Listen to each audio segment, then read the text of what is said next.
Kia ora, tēnā koe, tēnā koutou, tēnā koutou katoa. Kia ora ana to our Cook Island cousins. We are going to strive to find the original origin of the New Zealand Maori. For many keep telling us that we originated from there, here, everywhere, and it can get quite confusing. We have been relayed the mythology, the Maori mythology, but we are solely looking for where we as a people first originated from. We have of late come across information that we as a people originated from one specific geographical location. Prior to this, we read from an old long past tohunga chief revealing sacred secrets / information on a geographical location of which a certain Maori tribe or iwi came from originally. So it could be a part of a migration from there, then back to, and then a migration away from that original land down to Aotearoa or New Zealand eventually.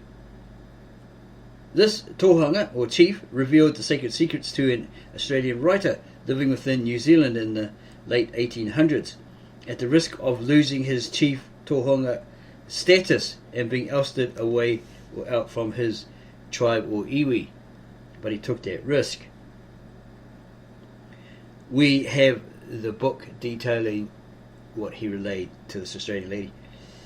We received a great hint, Chair, in our comments from one nice person, one particular person. It's on our other YouTube channel, and it gave us great inspiration, drive and motivation to recreate our new, well, it's not been used for a while, YT channel or YouTube channel, for the purpose of our research done and our continued research, and bringing to you all you Maori people, all my people out there, what we uncovered in doing so. But first, we can't do a karanga, right? So we haven't got anybody here to do that. So let's have a little waiata, from my cousin here, Temuera Morrison, and he sings such a lovely song, Jake the Snake. Okay, let's have a listen to that. Why did you choose this particular song? It was a great party song back in Rotorua. Okay, well, ladies and gentlemen, Temuera Morrison. Thank you very much. Baby, I've been watching you. Hey, and it stopped. Yeah, typical Pakeha YouTube, right? Watching everything you do. That's what she... And I just can't help but feeling someone else is stealing you away from me. Brilliant. I see it written in your eyes, and you confirm it with your lies. Take the snake. Though the web you weave can hold me, I would rather that you told me where you wanna be.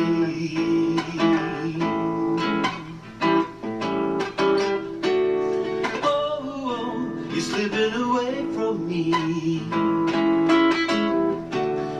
Oh, you're slipping away from me, and it's breaking me in two. What in you slipping away? Baby, I've been watching you, watching everything you do. Who's got the beers? And I just can't help but feeling someone else is stealing you away from me. Ooh, yeah. I see it written in your eyes, and you confirm it with your life.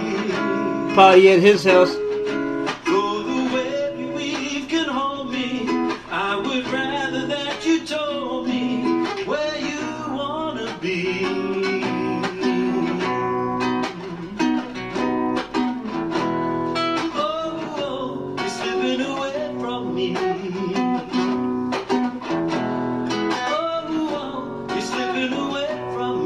For those out there who haven't been to New Zealand, never heard of it, this is something we do.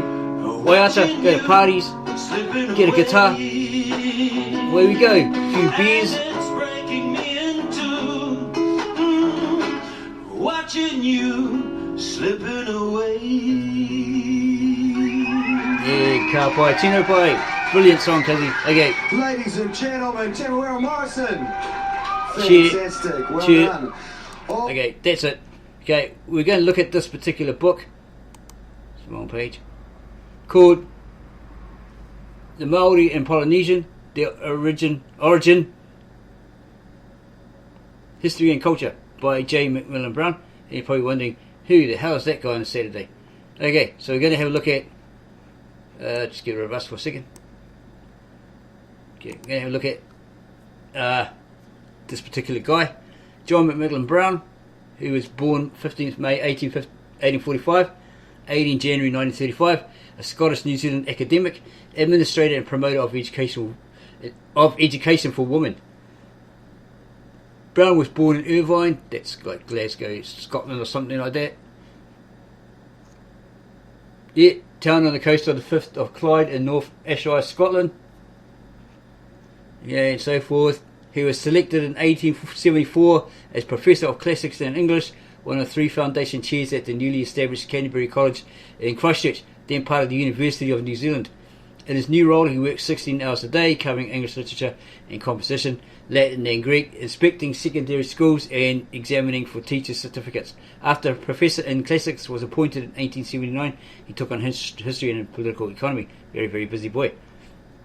Under his patronage, Canterbury College admitted Helen Connon, educational pioneer from Christchurch, New Zealand. She was the first woman in the British Empire to receive a university degree with honours. She got a BA, etc.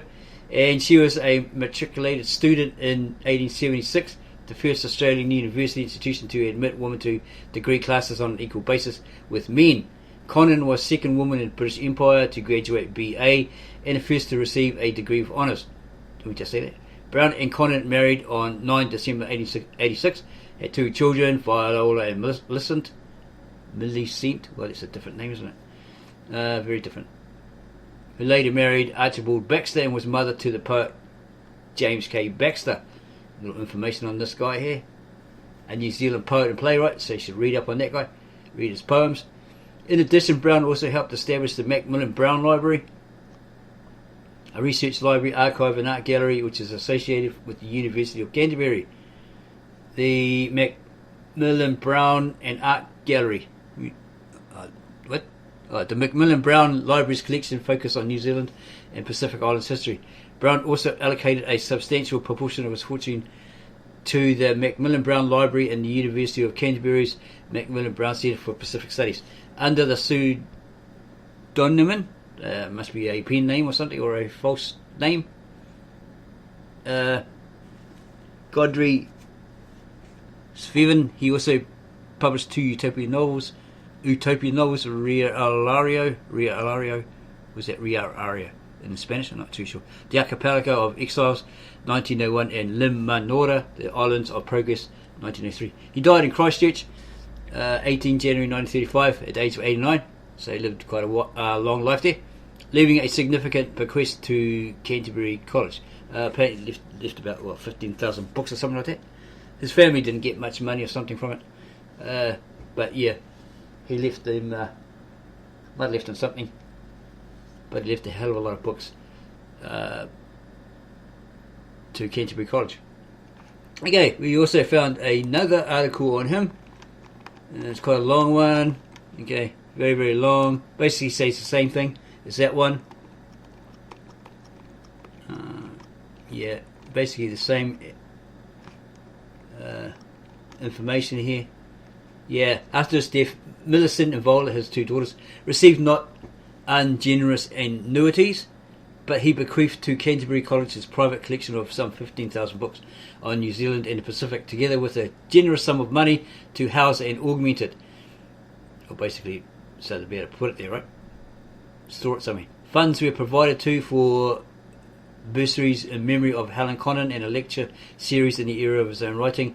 Another lasting memorial provided for in his will was finally established 53 years later, when in 1988 the University of Canterbury set up the Macmillan Brown Centre for Pacific Studies. Such a school of Pacific Ocean Studies the Christchurch Press had observed in 1935 would be a splendid and fitting climax to the Chancellor's long record of distinguished service to his college and university. Okay, so that's pretty interesting there. So going back to this particular book to have a look at it. Skip a few pages because it's just basically about everybody else. Or the other ancients. There's a summary of contents.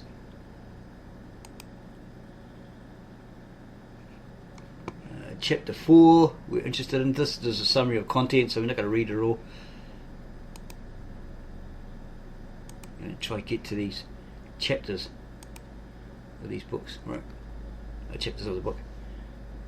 Okay, back a bit too far.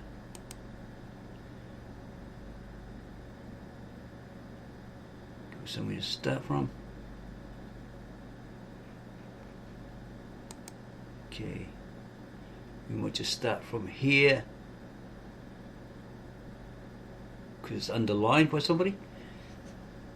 It is noteworthy that the roots of Polynesian words are more often to be identified with roots that appear in European tongues than with roots that appear in Sanskrit only.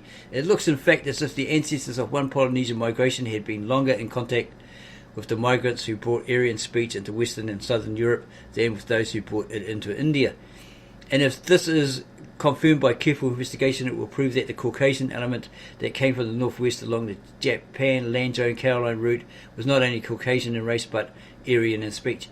While the coincidence of Maori ruma, an apartment used all through the Pacific in the sense of a house, with the English room of Maori poaka, a pig, a genuine Polynesian word, with Latin porcus, of hoanga, a whetstone, with Scotch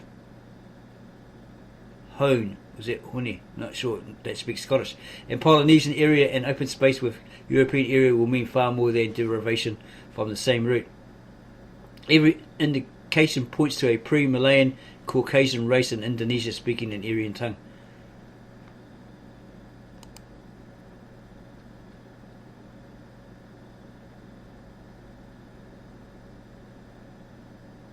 The hypothesis that would fit the circumstances would be the widespread of a Caucasian people of Aryan speech by sea in pre-Malay times over the Malay archipelago and across both Melanesia and Micronesia into Polynesia.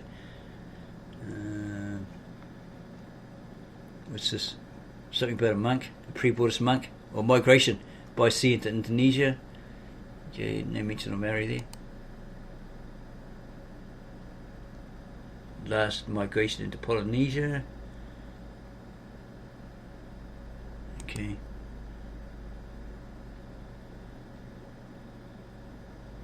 Nothing really interesting there. It's all about food by the looks of it. What's this? The most likely starting point was the coast of the Punjab. Isn't that to do with Indians? The Indus Valley and all that sort of stuff? Okay, didn't see anything about Maori there. I'm going to skip that.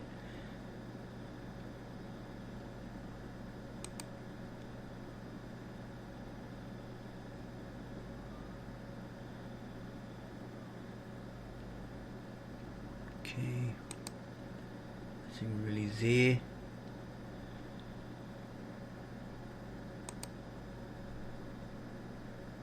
Polynesian religious and mythological ideas.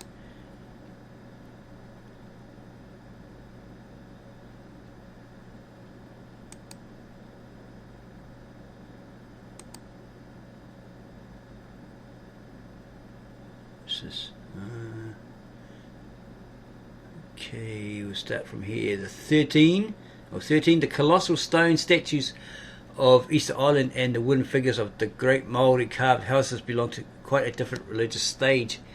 They are not images in the strict sense of the term. They are memorial forms like the busts and figures in our cemeteries. They are meant to recall some ancestor, to give his memory a more lasting form than thought or emotion, and yet they will not make it trivial by reducing the form to mere human proportions. Hence the angelic wings on the modern tombstone, the gigantic size of the Easter Island busts, it's those big giant rock heads, right? And the monstrous features of the Maori ancestral figures. They belong to that state of religious evolution which lays great stress on the ancestral spirit. There was of little of this in the Vedic religion as it comes upon the stage of history in the Punjab, and so forth. Aryans, and to the people of the megalithic monuments, and though they learned to carve memorial images of the great ancestors or heroes, they never used them as idols or objects of worship, and this again affiliates them to the early religious attitude of the Aryan speaking peoples. So not necessarily idol worshippers, right, as stated. The Israelites coming across others, or the Israelites incorporating these statues and worshipping them, very different. This particular Aryan or Caucasian just use them as memorials, according to this book.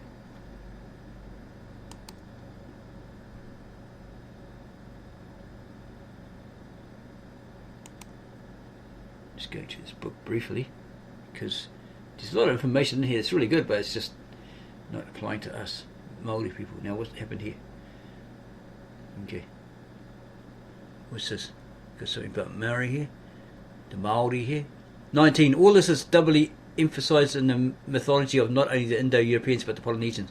In all of them there is a record of the greatness of the revolution and life achieved by the discovery of the artificial production of fire. Prometheus, the Greek firebringer, snatches it from heaven in a funeral stalk and is sorely punished for his act. Maui, the Polynesian firebringer, gets the secret of making fire from the goddess of artificial fire, Mahuika, the sister of the great lady of darkness, and after being almost consumed in a conflagration of land and sea that she starts in consequence, he throws the seeds of fire into the kaikōmako, soft wooded tree of which the Maoris take the Maori, shouldn't have an S on there, take the under or grooving stick for making fire. They have another goddess of the underworld, Hine I Tapeka, for natural or volcanic fire. And thus the race emphasised the difference between that which they could produce and that which they found in New Zealand, or Aotearoa, and indicated that it was in no volcanic land that the ancestry first learned the secret of fire. And though they had a mechanical drill for boring holes in greenstone, they adhered to the much more primitive method of rubbing one stick along another that's held firm on the ground. They'll rub the two sticks together and start a fire, right? 21. But in the mythological history of the races of Polynesia, this dethronement took place before the discovery of fire sticks. For Maori has to descend to the underworld to bring it back. Okay, these are all myths, mythical stories, mythology. Some of Maori's feats explained. Polynesian theogony and mythology, sun myths.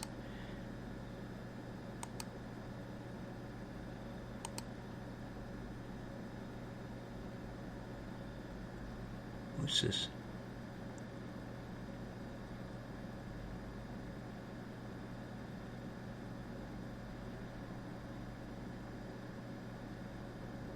Okay. What's it say there? Here goes this. Take any one of the hymns to Agni or Indra or to Ushas, the dawn, and the sense of affinity to these Maori incantations is manifest. None of them are the mere inarticulate utterances of the savage mind. They reveal the half-poetic, half-philosophic attitude towards existence and its phenomena, which is the mark of an early but rapidly advancing culture. The first Greek philosophers have it, but there is in them none of the mysticism that marks off the Vedic hymns and the Maori laments and incantations from those of all other primitive peoples. Okay, there wasn't much. The natural affinity of the Polynesian mind for a vague philosophy points to early Aryan India. So it wasn't a superior white race with blonde hair, blue eyes. It was a mixture. This is obviously the Caucasians, right? Which is, when you go to find it, it's actually a mixture of different peoples. Okay, and these Aryan Indians. 11. There is something of the same ambiguity and doubt about the unstoried genealogy of creation, which holds such a large space in the first volume of White's Ancient History of the Maori. It may have been suggested by the first chapter of Genesis and may be saturated with the primitive philosophy of that book, for the Maori have been long Christianized when it was communicated by the various priests, and these priests had doubtless studied the Bible with some care. But on the other hand, it is to be said that, though the different reciters varied in their versions, the core of them was the same, and again, the deeper Maori mind, as represented in its high priest, had a natural affinity for the metaphysics and cosmology of the Old Testament. So they already knew all that stuff, right? And this reveals a native vein that would spontaneously produce such great efforts at the philosophy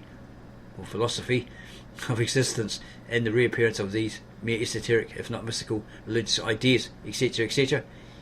So, in our research, in our discovery of where the Maori supposedly originated from, the original origin, they would have known it. If they were those particular people, they would have known it.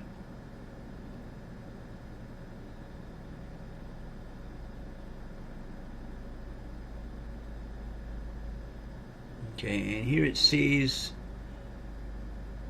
the Maori mind was far more mystically imaginative than the early Greek. It indulged in a metaphysics of creation, beside which both the Greek mind and the Hebrew seem practical and prosaic. Take this from an ancient lament of Hīroa. From germ of light sprang thought, and God's own medium came, then bud and bloom of life and space produced the worlds of night. 'Twas nothing that begat and nothing unpossessed, and nothing without charm. Or again, take the mythological chant of Tane's discovery of man. Night had conceived, the seed of night, the heart, the foundation of night, had stood forth, self-existing even in the gloom. The shadows screened the faintest gleam of light. The procreating power, the ecstasy of life first known, and joy of issuing forth from silence into sound. Thus the progeny of the great extending filled the heavens' expanse. If these represent the original in any degree, we must acknowledge in the Maori mind a poetical mysticism, a formlessness of real poetic thought that approaches some of our modern poets and chaos itself. And so forth.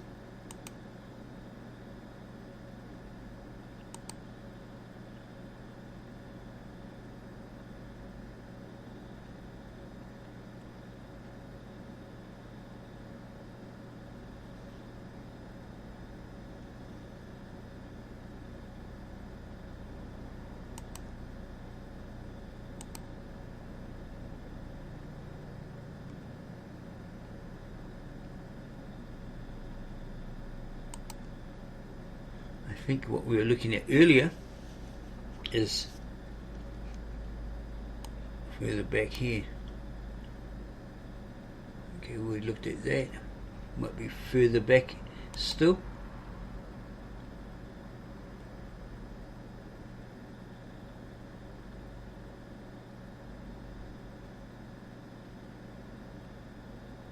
Okay, we'll get back up just a little bit more.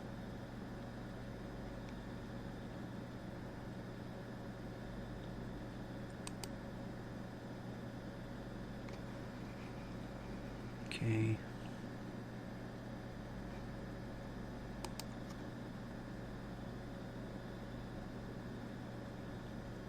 There is a southern megalithic track, but it was by the northern that the megalithic people entered Polynesia.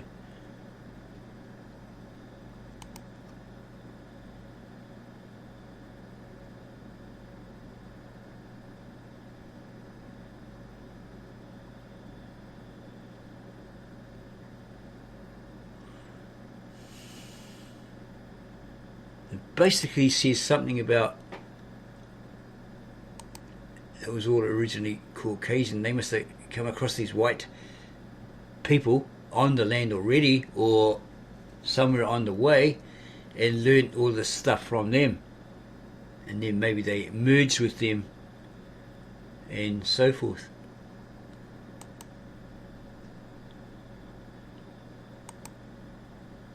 find that.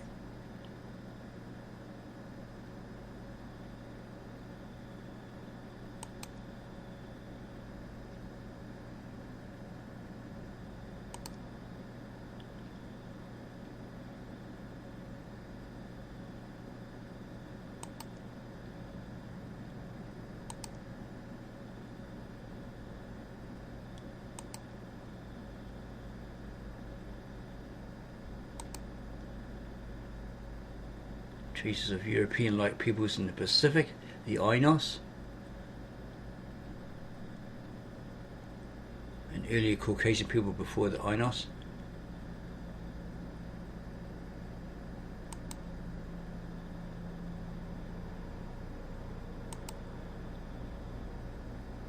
Yeah, there's a lot of information here that's like quite hard to actually find bits and pieces on the Maori.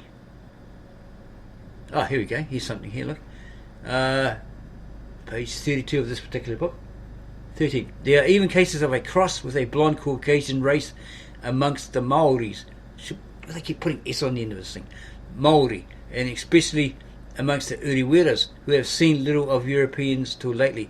The Urukehu, or red-headed families and individuals, are not infrequent, and the red-head is generally accepted as an indication of a cross between a blonde and brunette race, while it is acknowledged that this tribe, not long after arriving in the Matatua canoe, passed inland to the highlands around Lake Waikaremoana, and struggling with the inhabitants of the mountain and forest land, ultimately amalgamated with them. So they merged, they joined, intermarried, etc. Okay, and had sons and daughters from them.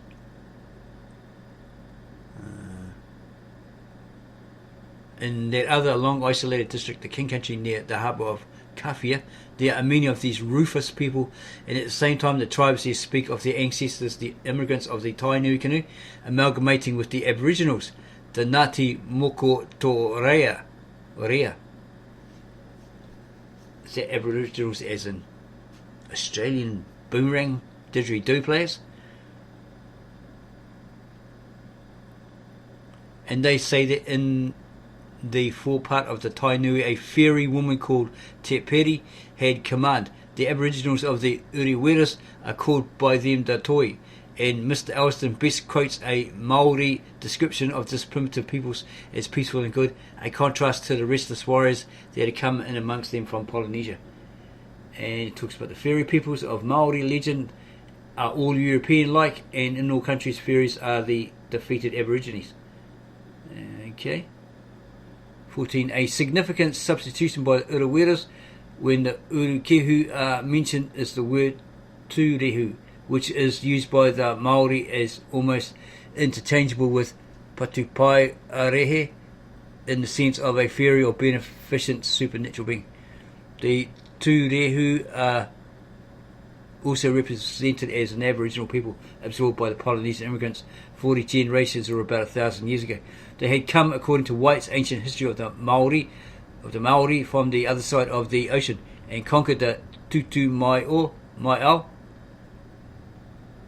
We need better glasses. Who had before them conquered the Kui, the people that got the land from Maui when he fished it out of the sea. 15. Now all the fairies are described as fair-headed and fair-skinned like Europeans. They are, in fact, nothing more than some of the people who occupied New Zealand when the Polynesians arrived in their canoes, with a halo of romance thrown around them by the mystery of their forest and mountain life after being driven back from the coast. In the beautiful legend of Kahukura, this Maori sees them fishing in the moonlight and mingling with them, learns the secret of their net meshing, which is the same as that of the Swiss lake dwellers. But when daylight comes, they recognise in him an alien and flee. A foreigner, they mean, a stranger, not a little green man or anything like that, and flee, leaving their nets and boats. He has to be represented as a very fair-skinned Maori in order to escape detection. If they had differed from him in stature or in supernatural appearance, they would not have needed the dawn to reveal the difference. Their ways were evidently those of men driven to follow their old sea pursuits only at night, and fleeing to the mountains and the forests at daybreak to escape the fierce intruders who had landed on their shores.